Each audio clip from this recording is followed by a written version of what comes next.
Good morning, everyone. It's Joker, and today we are back with another slime video. And we've gone through the EX2 stages of the Tempest Elite rerun beatdown battle. So now it's time to go into Inferno 3 and see if there are any new teams that can reliably clear it. Now, the stage is harder, technically. They now have 780k HP, which is, it's an amount. Certainly. They do have 12,000 attack, and magic resistance, 50% attack buff, guard penetration is from Traya, Milim is doing the green nerf, or the orange nerf, lowers crit and synergy power, and then still seals, and then increases magic attack for everybody by 80%. And Ranga over here, guaranteed crits, guaranteed pierce, earth attack up, crit damage, and pierce power. So all that combined with the relatively high attack stat means that they hit you very, very hard, very, very quickly. You're meant to kill this stage in about 5 turns or so. So stacking teams, because of the 80-point skill seal, are going to be a little bit restricted. A lot of the burst teams that have come out are not blue focused. So, apart from the teams that I've already showcased doing the stage, which the link to that video will be in the description below, so you can see what I used previously 6 months ago or something like that. We're gonna try out. I know Ogre's Pride can probably do it with the correct setup, and we'll see if there's anything else that exists now that can take it on. But well, let's just get started. All right, starting off, we're gonna go with Ogre's Pride. We're going to bring Bride Shuna for the Orb Steal, New Year's Blessing Rimuru for the Rainbow Orbs so we can get Momiji's EX ult very, very quickly. And then we're going to bring Violet, so she's more easily obtainable, quote-unquote, than the new Soe, right?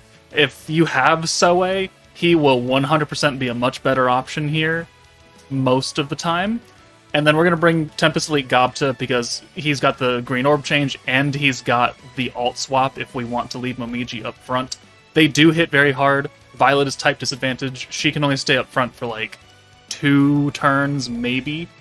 But turn 5 will be a bit interesting. We're going to run the AoE charm on Benimaru, and hopefully that pushes our damage to enough to where we can get over the synergy power debuff that Momiji's going to have, and just straight up do enough damage. So, let's try it out. Okay, so turn 1, we're going to use Gobta's Orb Change. If you don't have Gobta, or you don't want to use Gobta and you want more damage just to verify or guarantee that you can kill, you could bring, like, Warrior's Mind Guy or something. But right now, we're just going to send these 6 orbs, and we're going to pray that we can get 3 Shuna orbs next turn. And if you don't, then you just reset until you do. But thankfully, after a cheeky counter, we do get 3 Shuna orbs, which means that we can steal into 6, and then bring in New Year's Rimuru to convert all of those to rainbows, and then we bring Momiji in to get her EX ult on a 6-hand of rainbow orbs. We have 1 stack of Benimaru. Because we left both Momiji and Rimuru in the back, we didn't have any protection gauge on turn 2 coming in, so we didn't get the double stack, which is fine. This is going to work anyways. So we've sent the first 6 against Traya. We're going to spread the damage out now and send this 6 against Milim, just to make sure that they're at relatively, quote-unquote, even amounts of HP. Alright, more cheeky counters. But more importantly, this is the EX ult. And the reason why I personally brought Gobta is because he's got that single ult swap. So I found that that works a lot better than trying to slam in another orb changer and buffer. Because you're nuking on turn 5, and you only have 250 points. So you can save a buff in the back, like the Violet magic buff or the Momiji Fire and Pierce skill. Like, that's totally viable if you want to do that. But, I mean, this works too. So here, the alt swap also lowers pierce resistance, which we are piercing with this team, so that does help Momiji. And then full orb change across the board. I'm going to swap Gobta out, because I don't like him being at half HP, because they start to hit pretty hard after on turn 3 and 4. So I'm going to save the HP, and we'll send this now against Ranga, again, spreading the damage out. Alright, everyone has countered me every single turn. Thanks very much. But now we get to turn 4. triple AoEs and Violet's looking a little low. And also, we need to send both Violet and Momiji away this turn. That way they don't get their skills sealed. So both of them have to come out of here, which is kind of why I sent Gobta away last turn, is to save his HP so we could bring him in for something else like this. So now we're going to swap Violet out after we use her orb change, because I'm trying to think about what's the best operation here to do. So first off, no, don't do that. It's going to be orb change to take care of that orange and one of the greens. Boom. Alright, now we can swap Violet out for Gobta. Cool. Now we can alt swap away, and then change that one leftover green orb to blue, and then we can send Momiji away. So, or we could do Momiji first, whatever. As long as we orb change that green. And we have 50 points, but since we don't have a very high cap, we're going to make it all back. And we're going to send this against Traya, because Traya has the most HP.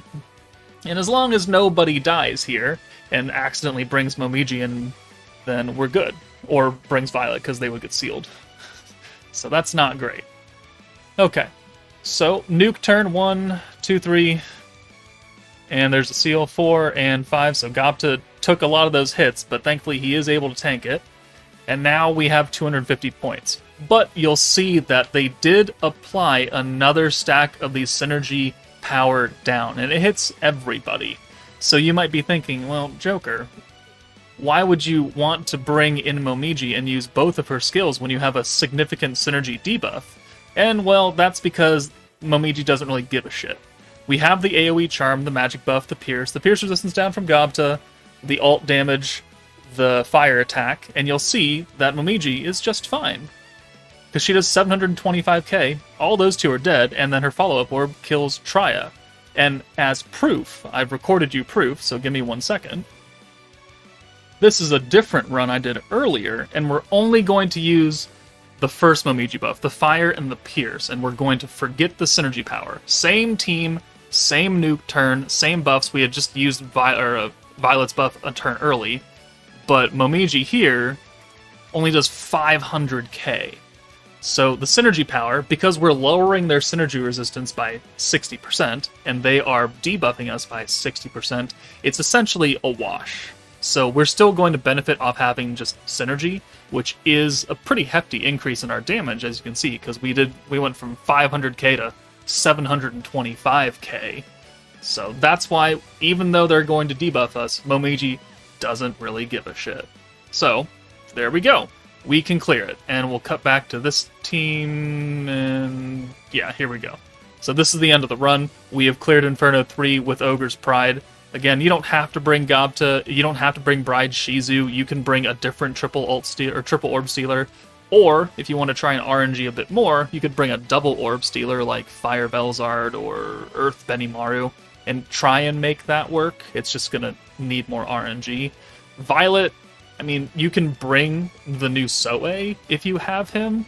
You could bring a different big-time buffer, but she's working really well because she's got the orb change and the magic buff, both of which Momiji is not giving herself.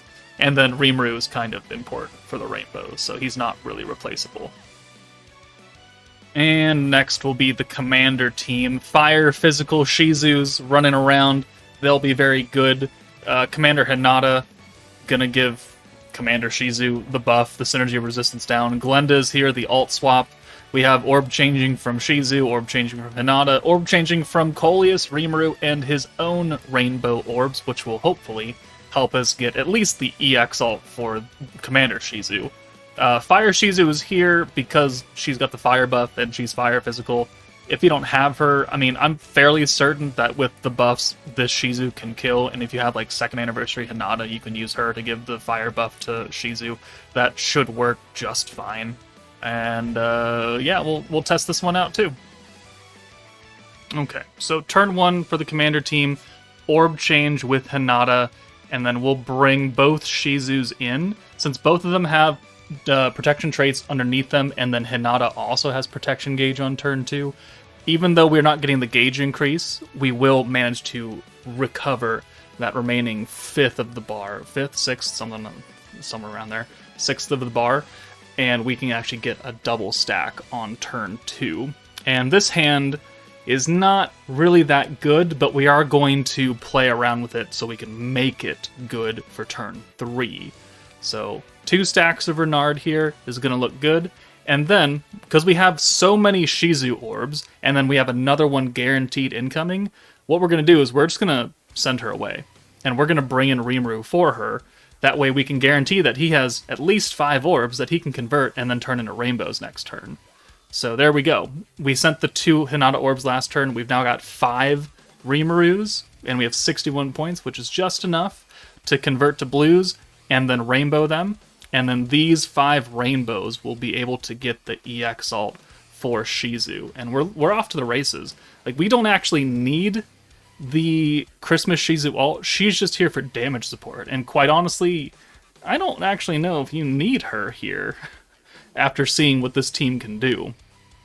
So, because she is here, we're going to use the fire buff now, because on turn 4 or turn 5, we don't have enough points to use the big time Hinata and Shizu buffs and the fire buff. So we're going to use that now, and then we'll just send him away, and we'll deal with the hand as it is. So we'll bring Glenda in for Hinata, and then we'll alt swap away.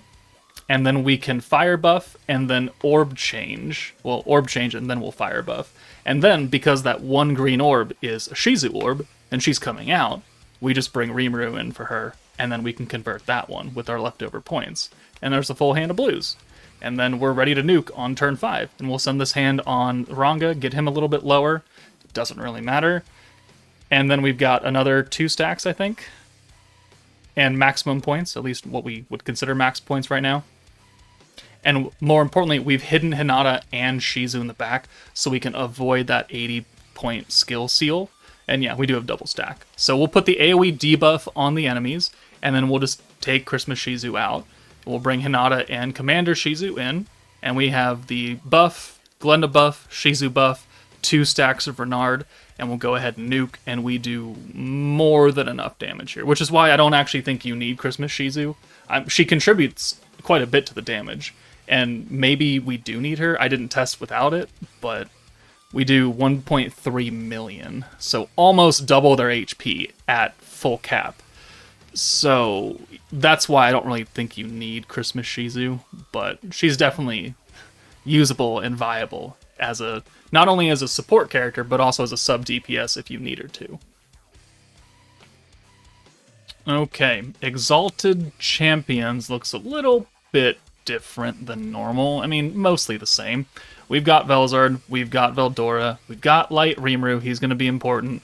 Octagram Illumi, because this is an AoE fight, and Space Guy is not super useful here. 1, being type disadvantage. 2, only alt rushing himself and the hero like is cool and all, but I really need the alt for Rimuru and the hero. And, you know, he helps one of them, sure. And the synergy power, on turn 4, you have a 60% debuff on synergy, which means that his 40% is no longer useful.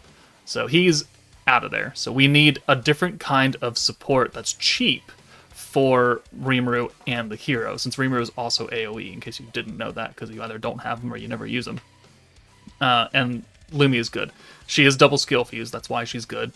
AoE buff and the alt buff. The hero can steal orbs if we need to. I don't actually use that on this run, I don't think, because we get enough alt gauge between the charm that I'm running, which is alt gauge on greens, and then the Veldora buff. So we're really trying to force the EX alts for hero and Rimuru without having to resort to the steal. Her AoE skill, though, will come in handy. And then Violet has the magic buff for both of them. So we're going to hold the magic buff on the hero and Rimuru, get as many stacks of Lumi as we can, and then nuke on turn 5. Okay, so Lumi, with her protection gauge, is giving us extra. We don't have an orb changer for turn 1, so we're just going to bring... Actually, we're not going to bring anyone in. We'll just leave it like this, and then we'll just bring in hero next turn for whoever has the most orbs. Hopefully Veldora, which it is. So we'll send those 4. That gets us a use of Velzard, which is good. Crit and synergy power down, that's the 30% debuff, and it'll get reapplied on turn 4, so that'll be the 60. But here, we have 3 orbs for Veldora, which is good, so we'll use the green buff from him. We'll bring the hero in, and It'd be a lot better if we had multiple Rimuru orbs, but we don't. So we'll alt rush, or not well, but we'll double buff, and then we'll use Velzard here. And all right, time to send this. We'll just send it all. We'll send 3 hands on each character, or 1 hand on each character 3 times. So 1 on Triya. She has the most HP out of everybody.